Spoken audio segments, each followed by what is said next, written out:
Das ruas para a web. Grupos e coletivos que lutam por antigas demandas contra as mazelas sociais agora também travam batalhas virtuais com setores reacionários da sociedade. Quem são os atores que travam essa disputa ideológica? O Clique Ligue analisa os embates e desdobramentos de pautas e reivindicações que ganharam ainda mais força após as jornadas de junho. Para conhecer mais sobre esse tema, damos a palavra para dois representantes de coletivos que estão sempre na atividade. Pedro Freitas, do Levante Popular da Juventude, Cauê Seiner Amene, da revista Outras Palavras, e Cadu Amaral, blogueiro que participa via web. Eu queria convidar o Pedro Freitas, do Levante Popular da Juventude, para contar para a gente o que aconteceu nesse 7 de setembro. Bem, nesse 7 de setembro, após todas as manifestações de junho e a mobilização que decorreu a partir daí, era esperado, né, foi pautado por diversos setores, grandes manifestações, tanto da esquerda como da direita, porque o que se viu foi que, com toda a população nas ruas, nos últimos meses, todos os setores políticos estavam tentando pautar e jogar suas demandas para a população. Então, já em junho, nós vimos a mudança da mídia tradicional, da grande imprensa, tentando colocar pautas como a PEC 37, que não eram pautas que estavam colocadas para os grupos de esquerda, os grupos sociais organizados. A PEC 37 era a PEC que ia alterar as funções de investigação do Ministério Público. É um debate que não estava colocado e do qual os grupos não se apropriaram, nenhum dos grupos. E nem é um debate do qual nós temos elementos suficientes para falar, mas mesmo assim a grande imprensa verificou que era uma pauta fundamental para eles e jogou nas ruas. Então, nas manifestações, todos os jornais estavam pautando e os manifestantes mais de direita ou que não estavam junto aos grupos de esquerda estavam com essa pauta e a PEC foi derrubada no Congresso. Mas o que a gente tentou fazer aí nesses meses foi conseguir organizar a juventude, né, como o Levante Popular da Juventude, que se propõe, um movimento de juventude que se propõe a organizar a juventude, formar a juventude, fazer lutas sociais, era agregar essas pautas da esquerda, pautas de políticas públicas, de direitos sociais, e levar a juventude para as ruas pedindo isso. Então, mesmo antes do 7 de setembro, nos últimos 10 dias, a gente participou de uma série de atos aqui em São Paulo, né? No dia 30 de agosto, que foi sexta-feira, estivemos nas ruas cobrando a democratização dos meios de comunicação, denunciando a Globo, denunciando a concentração dos meios de comunicação, diversas mídias que estão sob controle da Globo, a sonegação de impostos. Então, nós fizemos um ato que tinha bastante gente no dia 30 de agosto. No dia 31 de agosto, nos somamos ao ato da Marcha Mundial das Mulheres, que estava tendo um encontro internacional em São Paulo, né, que pautava o fim do machismo, se colocava contra o capitalismo patriarcal que está na sociedade hoje. No dia 4 de setembro, fomos escrachar a Alstom e a Siemens, empresas corruptoras que se uniram num cartel para fraudar licitações das obras do metrô de São Paulo e da CPTM. No dia 5 de setembro, o dia seguinte, fomos à Paulista, junto com o Movimento dos Atingidos por Barragens, que estava fazendo seu encontro nacional aqui em Cotia, e fomos pautar o fim dos leilões do petróleo, que pretendem, no próximo mês, já a partir do próximo mês, vender as riquezas do pré-sal para empresas estrangeiras. A gente quer que esse dinheiro seja aplicado no bem-estar da população brasileira, né? E aí tudo isso culminou no 7 de setembro, que estava sendo chamado aí na internet, nas redes sociais, grupos conservadores estavam chamando a população às ruas, e o que a gente fez foi, como nos anos anteriores, construir o Grito dos Excluídos da esquerda organizada aí pelo Brasil todo. Aqui em São Paulo, o Levante Popular da Juventude se uniu à Central de Movimentos Populares e construiu um ato que tinha 8 mil pessoas, de 8 a 10 mil pessoas, saiu da Avenida Paulista, foi até o Parque do Ibirapuera, com as pautas locais, né? Denunciando o extermínio da juventude pobre, negra e periférica, vítima de ação da polícia militar nas periferias, cobrando cotas nas universidades estaduais paulistas, que se negam a colocar o povo dentro da universidade, são universidades extremamente elitistas até hoje,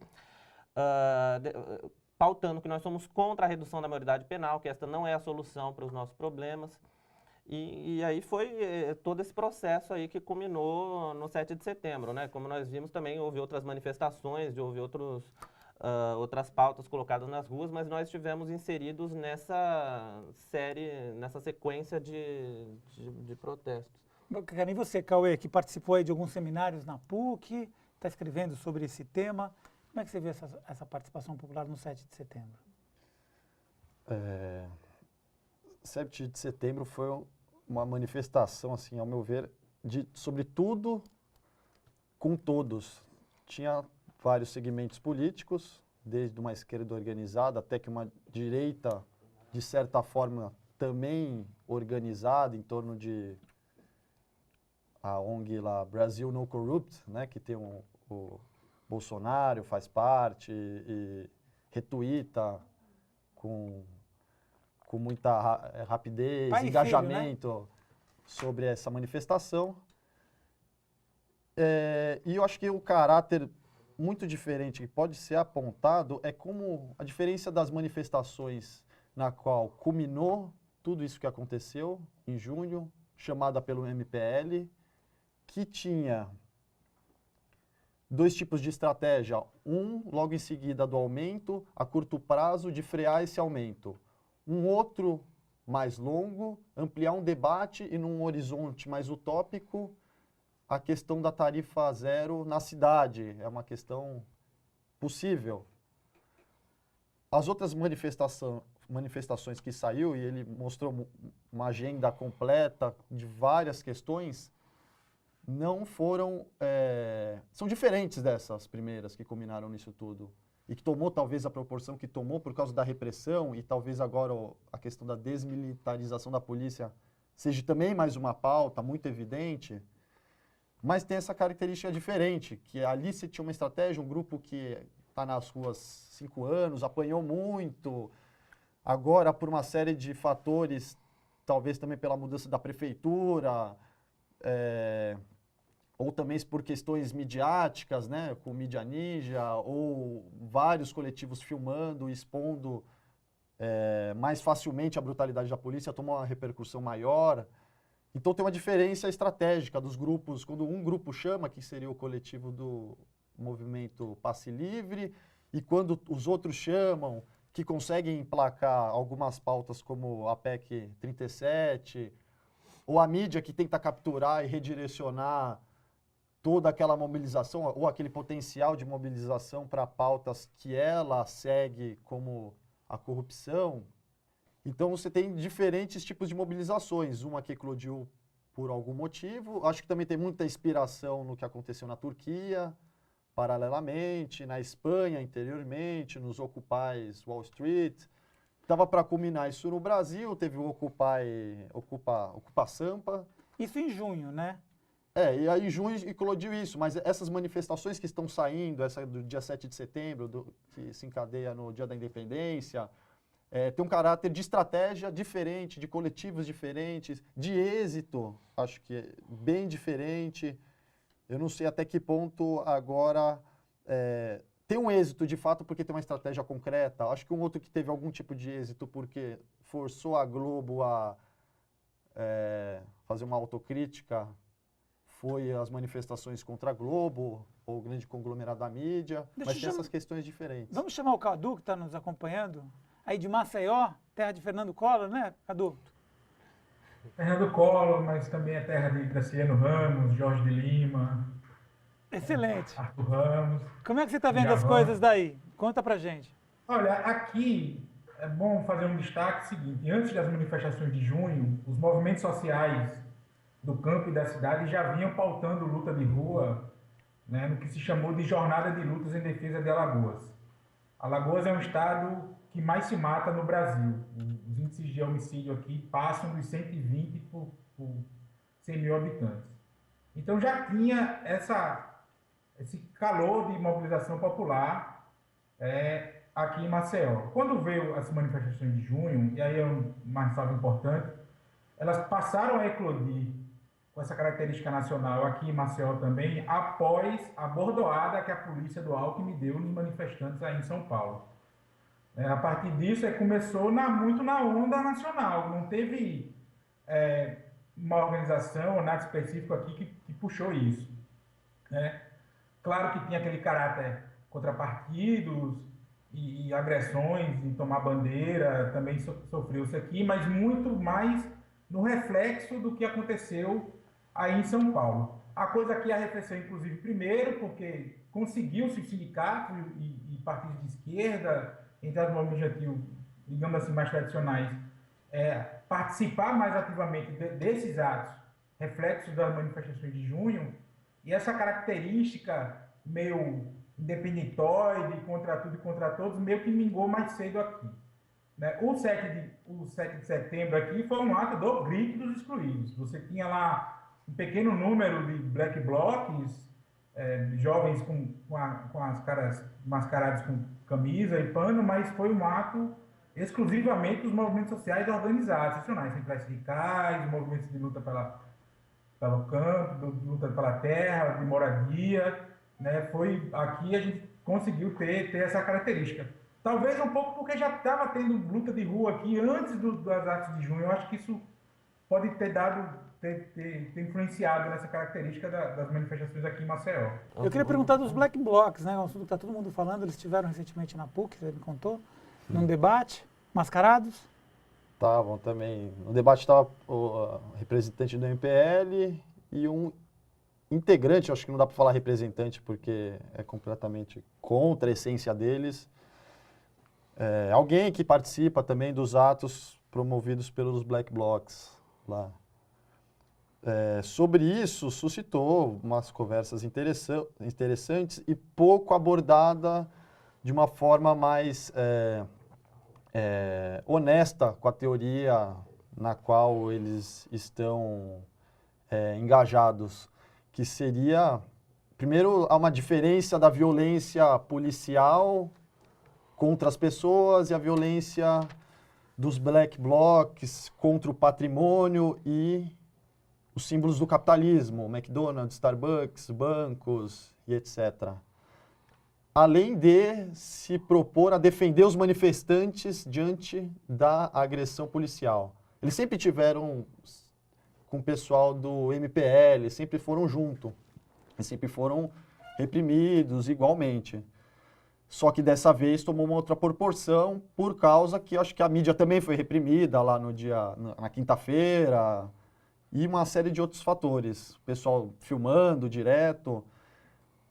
Só que aí a discussão mais polêmica é sobre até que se tem certos limites à defesa deles e se não tem nenhum grupo e eles mesmos estão chamando a manifestação, já que não é mais para defender algum grupo, e se eles chamam as manifestações, eles não estariam confundindo a finalidade de defesa pelo meio da violência com a finalidade da violência pelo meio de violência e atraindo mais violência? A gente vai voltar com esse tema no próximo bloco. A gente vai fazer um pequeno intervalo, a gente volta já já.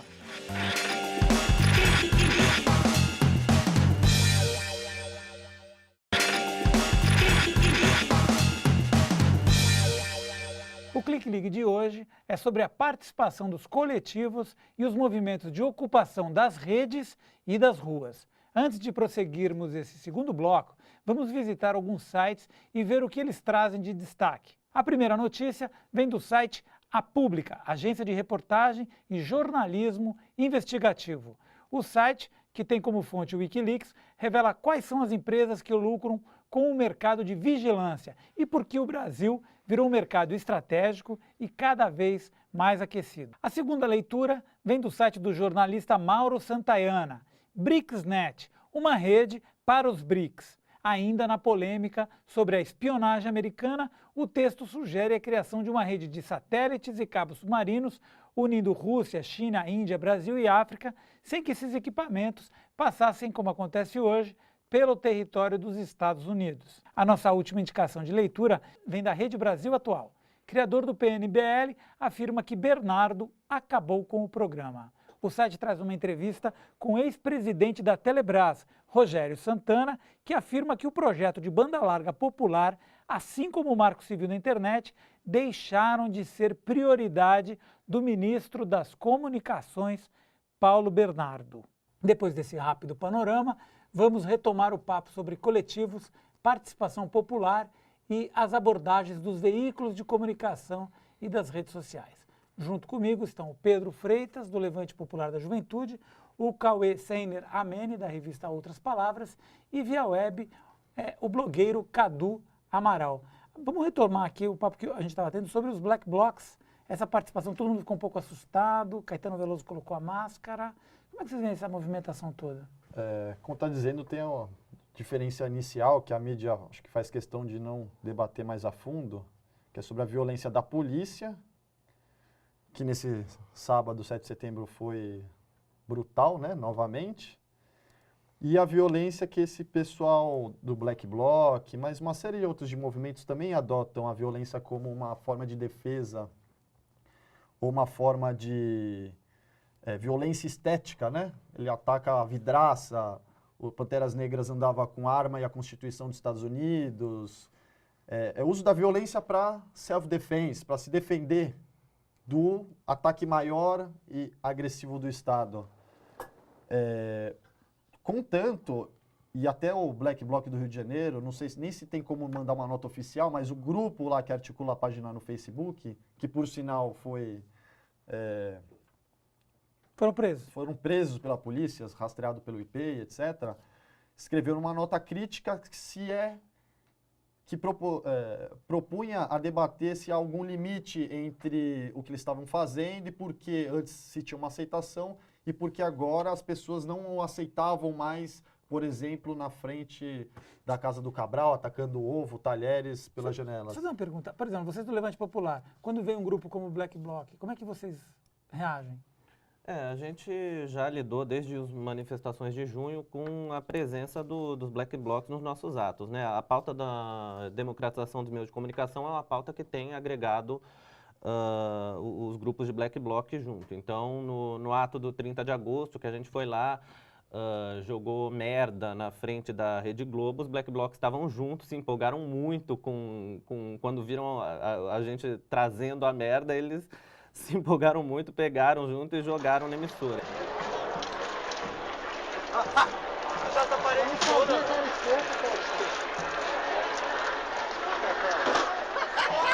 Merda na Rede Globo!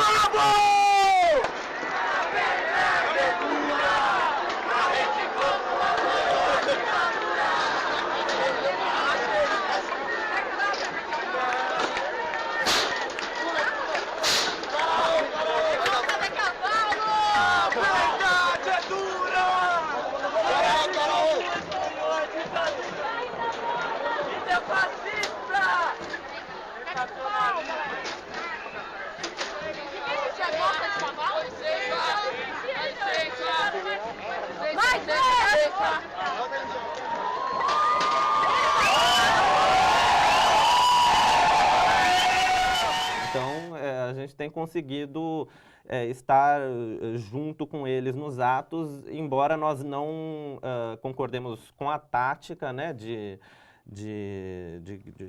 ação direta, exatamente, e nos afastemos deles quando eles tomam essas ações, nós também não podemos concordar de forma alguma com a violência policial contra o movimento, né? Por mais que não se concorde com a tática, nós temos que fazer esse debate que a polícia tem agido de forma desproporcional nas periferias, na repressão aos movimentos sociais, e nós não podemos concordar com isso. Especificamente nessa performance na frente da Globo, o que significa isso, jogar merda na Rede Globo? Veja, o Levante, o grupo de comunicação, a nossa equipe de comunicação soltou um texto no dia seguinte, né? A Rede Globo é uma emissora que controla a emissora de televisão, tem a concessão pública de transmissão de TV, tem grupos tem jornais, controla Concessões. Globo Filmes, tem diversas... Rádio, TV, exatamente, jornal. o que é proibido em diversos países. O mesmo grupo ter todos esses meios de comunicação, Cruzamentos. esse cruzamento, políticos que são donos de emissoras afiliadas da Globo. Então, há uma concentração em cima da Rede Globo, que não é uma emissora que historicamente tem estado ao lado das lutas populares. É uma emissora um grupo de comunicação que no dia seguinte ao golpe militar de 64, publicou um editorial apoiando o novo regime que estava sendo, né, instalado no país. Então, O que vocês acharam dessa meia-culpa? é uma meia-culpa que vem 50 anos depois, após pressão social que vem desde as manifestações de junho, diversos grupos construindo junto esses atos pela democratização da comunicação, coletivos que estudam comunicação, Barão de Tararé, Intervozes, Levante Popular e diversos outros grupos que se empenharam nessa campanha pela democratização da comunicação. A Globo sente a pressão e publica, né, o William Bonner fala no Jornal Nacional e o jornal o Globo publica aquela nota no site, que é uma nota insuficiente, porque não representa uma resposta tímida ao sentimento das ruas, né?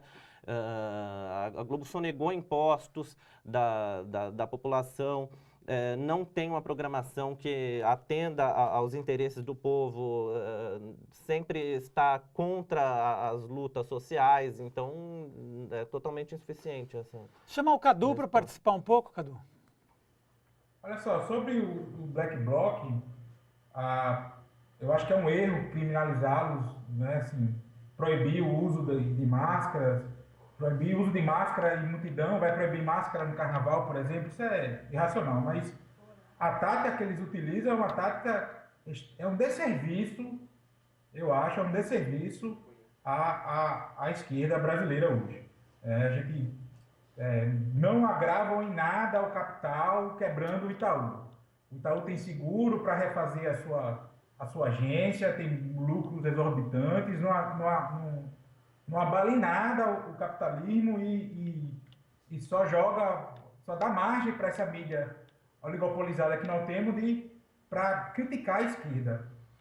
E nós temos a Globo como o melhor exemplo disso, né? No começo, quando ela achava que essas manifestações, esses black blocs, toda essa confusão aí, ia ajudar a derrubar o governo, a desmoralizar os movimentos sociais, a esquerda, e depois viu que ela virou alvo, né? Aí fez essa meia-culpa bem fajuta, diga-se de passagem, essa meia-culpa sobre o apoio dela ao golpe civil-militar de 64, né? Numa tentativa, talvez, de tentar diminuir essas manifestações na frente das suas sedes, né? Em Salvador, a gente teve um jornal local da Globo lá, teve um dia que eles tiveram que exibir o jornal num estúdio improvisado em outro local, porque houve uma ocupação da sede da Globo, né? Eu acho que a gente precisa fazer a luta hoje entendendo a realidade concreta que a gente está atuando. Nós temos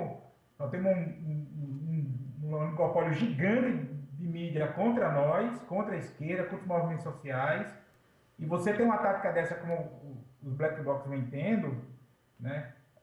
Só joga mais lenha contra nós e no concreto não tem resultado, porque não vamos nos iludir que o Itaú não se abalou em nada com a quebra da agência, o Itaú, Santander, enfim, os bancos que eles quebram, não abalou em nada. E aqui aí é um relato muito local.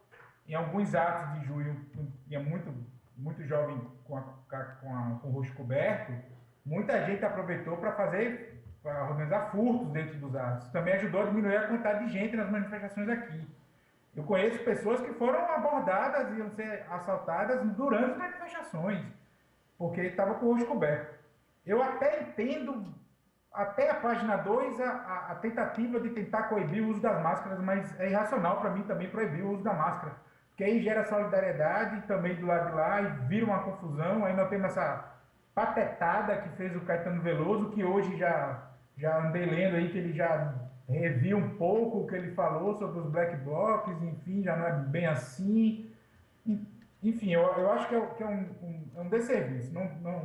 A gente não sabe a referência deles aqui, eles não dialogam com ninguém, eles vão lá para quebrar, porque eles ficam na barreira com a polícia. A gente vê muita imagem, e aí eu estou falando muito também do que eu vejo daqui, né?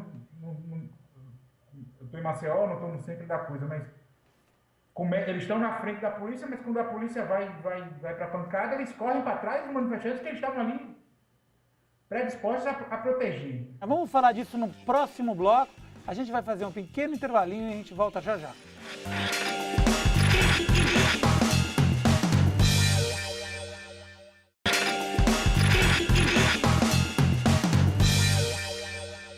Transformar a sociedade, produzir uma comunicação compartilhada, eliminar as injustiças e desigualdades, trabalhar em rede e descobrir novos formatos. Estes são alguns dos caminhos que estamos discutindo com o Pedro Freitas, do Levante Popular da Juventude, o Cauê Seiner Ameni, da revista Outras Palavras, e o blogueiro Cadu Amaral. Alguns grupos já estão gritando há muito tempo, e os meios tradicionais sempre abordam de maneira negativa. Como vocês veem isso? Nossas primeiras ações coordenadas nacionais foram os escrachos contra os torturadores da ditadura militar no ano passado, pressionando os trabalhos da Comissão Nacional da Verdade, que estava para ser instalada, e isso recebeu uma cobertura muito boa dos blogs alternativos, né, da mídia alternativa. Porque a grande mídia, como eu já estava falando no bloco anterior, não tem se preocupado em estar junto e... Principalmente na Comissão da Verdade. Sim, sim.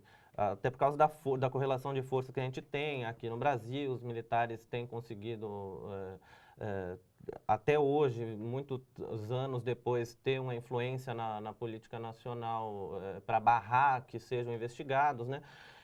Então, a grande mídia não tem estado apoiando e divulgando as nossas pautas nos tempos recentes. É inclusive o que faz a gente lutar por uma democratização dos meios de comunicação e que faz a gente denunciar a concentração, a sonegação de impostos que essas grandes empresas têm feito, né? Como a gente estava falando da nossa ação de jogar merda na Globo, é uma resposta, né? Retornar para a Rede Globo toda a merda que ela tem jogado em nós nos últimos anos com sua programação manipuladora, que tenta manipular o sentimento da população.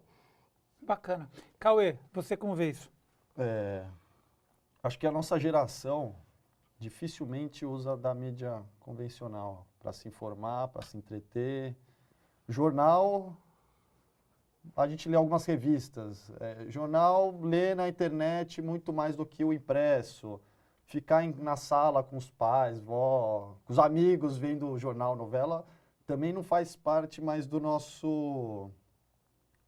nossos hábitos. Então, ela obviamente já não fala com a gente, ela nunca falou com os movimentos sociais, sempre criminalizou, né? Porque quem financia elas são outros grupos políticos. E, obviamente, ela teria mais interesse em protegê-los e difamar o opositor do que defendê-los. Eu acho totalmente normal que ela esteja em decadência agora, que você tem uma ascensão de uma internet que quebra um pouco o paradigma de comunicação. E eu acho que esse paradigma está um pouco na raiz de todos esses movimentos que estão acontecendo. Não faz muito sentido, por exemplo, para mim ver um deputado votando uma emenda que me interessa se eu estou vendo online no Twitter, na internet. Então, a internet ela quebrou com o paradigma da intermediação, na qual está o parlamentar, o partido, a Globo. Não adianta ela fazer uma reportagem sobre mim se eu posso fazer uma reportagem muito bem explicada ali. O Mídia Ninja, acho que ali cobriu um bom papel de mostrar ao vivo o que acontece nas manifestações. Então, é normal que ele esteja a revalia do processo e também normal que seja hostilizado, já que ele sempre hostilizou também, né? Aí eu acho que essa meia-culpa que a Globo faz é um pouco que ela tomou muita porrada nas manifestações, a Record teve 2 veículos queimados, e pessoal está repensando, né? O próprio Datena fez a pergunta, deu E negativo, voltou. e agora, pelo visto, ele está meio... Só fica na Record por causa do contrato. Enfim, todo mundo está numa crise de comunicação. Primeiro eu quero perguntar para o Cadu, como é que você vê essa luta da informação contra e desinformação, né? Porque é uma batalha diária na internet, né? No Facebook, no Twitter, uma guerra. Guerra de memes, guerra de tudo. E também mais uma pergunta aqui, deixa eu chamar a pergunta, que é da Bárbara Matias. Mas vocês não acham que o único jeito de ser escutado é bater no símbolo capitalista? Vamos lá, com você, Cadu. Bom, primeiro, dialogar com a fala do Pedro e do Cauê, né? A grande mídia no Brasil, ela surge, ela vem desde o Assis Chateaubriand como instrumento de luta política, de dominação política, de manutenção de um status quo da classe dominante. E ela cumpre esse papel até hoje. Ela teve seu ápice durante o período da ditadura civil-militar, né? A Globo só é a Globo por causa disso, porque antes era um jornal poderoso, mas um jornal local no Rio de Janeiro, né? E aí outros grupos, Bandeirantes, enfim, que vem surgindo. É óbvio que eles têm essa orientação de classe, né?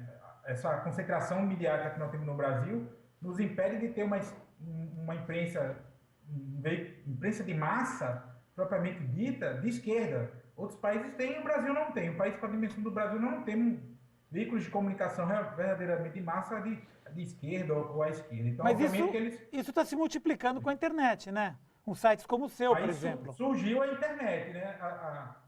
Assim como o capitalismo cria o que vai destruí-lo, que é a classe trabalhadora, o capitalismo criou a internet e aí abriu-se um flanco de debate político, de disputa de informação. Mas ainda é muito incipiente. A internet ela cresce muito, mas o rádio e a TV ainda tem um acesso muito maior do que a internet. Caiu muito, né? O rádio e a televisão caíram muito, mas ainda são muito maiores do que a internet. As audiências da Globo caíram, outros canais não tiveram audiência aumentada, mas isso é da internet, mas ainda os números são muito díspares, é muito alto o número da TV e do rádio. Sobre ser ouvido se quebrar o símbolo do capitalismo, você vai quebrar, vamos lá, o que é que abala um banco como Itaú você quebrar uma agência do Itaú? Vamos, né, assim, é isso que eu estou colocando. Eu acho que abala muito mais, por exemplo, convence todo mundo que você conhece a tirar a conta do Itaú.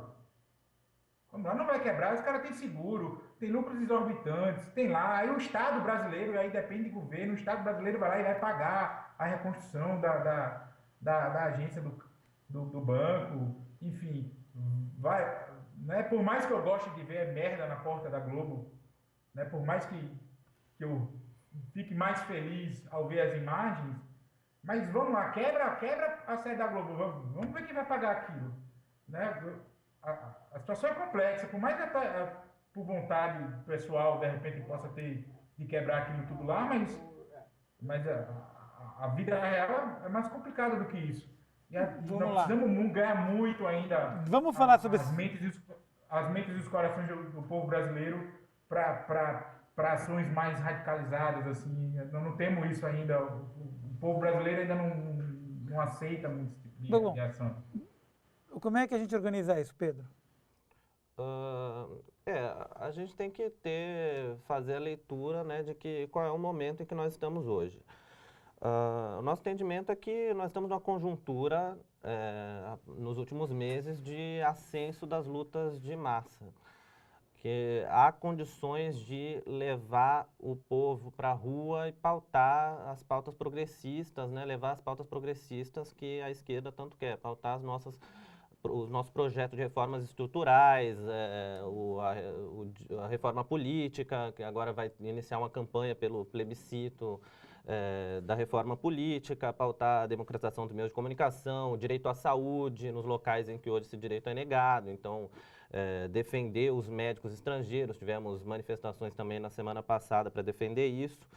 E há um sentimento de que com o povo na rua é possível obter vitórias. A gente conseguiu a revogação do aumento da tarifa aqui em São Paulo, a gente conseguiu aqueles 20 centavos. Agora, sobre a forma de ação, a gente tem que analisar a correlação de forças que a gente tem hoje na sociedade e se a tática que o movimento vai adotar é uma tática que dialoga com o nosso interlocutor, com quem a gente quer trazer para a luta na rua, né? No caso, os trabalhadores. Se a nossa ação dialoga com os trabalhadores, se a gente tem o apoio deles. A nossa leitura é de que a ação direta, inserida num contexto de uma organização, com um projeto, tendo algo em vista, tendo um programa, e que nesse programa esteja incluída uma tática né, de ação, e isso poderia ocorrer de forma a agregar a classe trabalhadora. Mas a pergunta que a gente tem que fazer é se hoje, no Brasil, uma ação direta tem esse respaldo dos trabalhadores, né? Então, há toda uma simbologia em quebrar os símbolos do capitalismo, né? Mas nós obtivemos, com as lutas tradicionais da esquerda, vitórias. Nós temos conseguido levar para as ruas as nossas pautas, obter essas vitórias. Então, a gente tem conseguido obter êxitos com as nossas formas de ação tradicional aqui, de forma que a pergunta que a telespectadora, a internauta colocou, quebrar os símbolos do capitalismo é a única forma? Não, nós temos diversas formas que têm conseguido obter resultados nos últimos meses. A gente tem conseguido obter vitórias com as outras ações que nós temos tomado. Cauê, como é que a gente coloca os trabalhadores nessa luta também? Justamente aí que eu ia discordar um pouco, no sentido de que, primeiro, acho que não teria acontecido o que aconteceu se não fosse a questão da violência no protesto. Seja de um lado incitando, seja do outro o abuso policial, etc. Só sei que o final da equação foi pior para eles, porque o dia que eles resolveram descer o pau para valer, ninguém tinha incitado nada.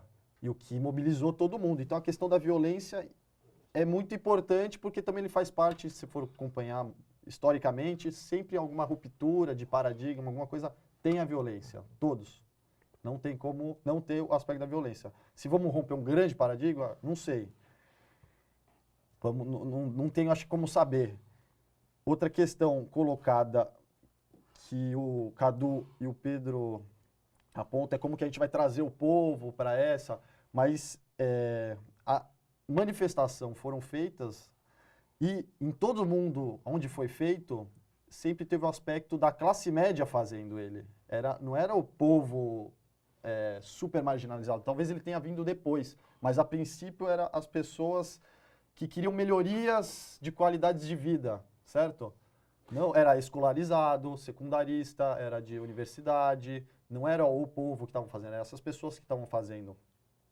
E aí eu acho que tem um caráter também muito político que não pode negar. Se ele está querendo não mais a melhoria do povo que está ainda no campo da necessidade, mas a melhoria da sua vida, ou a cidade está horrível para todo mundo e etc., também tem um protagonismo muito relevante sem que o povo se beneficia também, sem que ele participe. Legal. Eu vou ter que interromper porque a gente já estourou o nosso tempo. Eu queria chamar rapidamente, para dar um agradecimento final, chamar o Cadu para uma despedida e saber do Cadu como é que a gente traz as pessoas para participarem desse movimento todo. Bom, para trazer as pessoas a participar do movimento, na verdade, é entender os anseios da população e dialogar mais profundamente com eles. A participação, acho que dialogando com a fala do Cauê aí, a participação é maior da classe média, porque a classe média tem mais tempo livre, inclusive, do que a massa trabalhadora para poder participar de manifestações.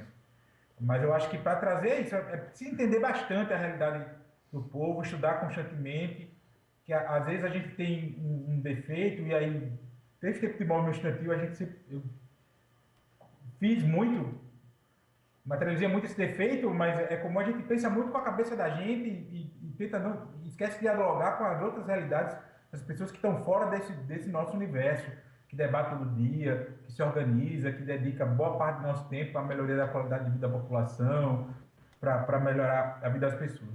Eu acho que esse é o X da questão. Quando a gente conseguir entender isso, aí nós vamos ter o povo do nosso lado, na rua, nós vamos fazer grandes rupturas, nós vamos conseguir transformar de verdade esse país a fundo e para valer. Legal, E aí, Pedro. por fim, agradecer, Tá bom.